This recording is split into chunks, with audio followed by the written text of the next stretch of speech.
I have written a book and it's called Helping Bria Fly. And we're just going to have a look at the blurb. So it says, meet Bria the butterfly. Bria wakes up one morning feeling nervous to go to school. How does she cope with her worries? Can the people around her help her? So I'm going to read you the book now.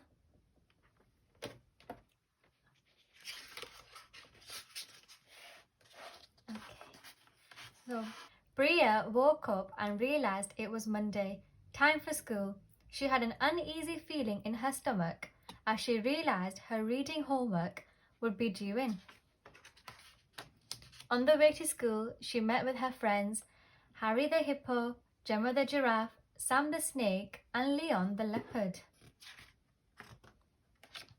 She waved goodbye to her mum and dad and went inside the school with her friends.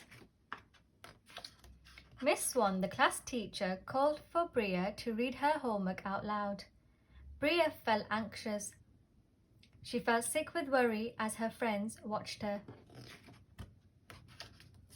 Bria slowly came to the front of the class and could feel her hands shaking. She did not want to read in front of her friends.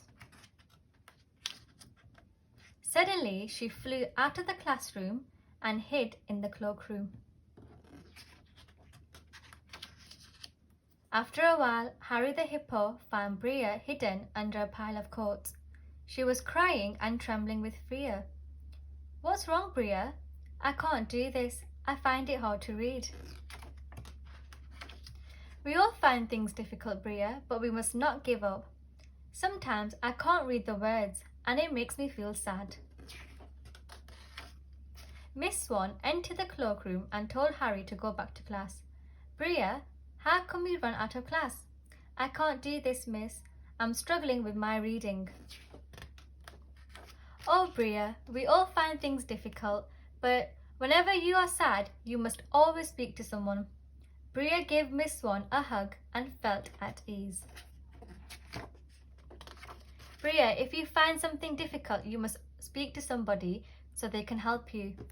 Bria and Miss Swan stood up and began to walk together back into the classroom. Bria looked at everyone and said, I'm sorry everyone, I felt sad as I have been struggling with my reading. Her friend stood up and gave Bria a big hug. Gemma the giraffe went to Bria and said, I find it hard to draw, Bria. We all struggle, but we should not keep things to ourselves. Bria smiled and whispered to her friend, I understand now. We are not all perfect, but we are special. Thank you for helping me understand this. Miss Swan asked the children for a special task this week. We are all going to write things we like about each other and put them in a jar. At the end of the week, I will read them out.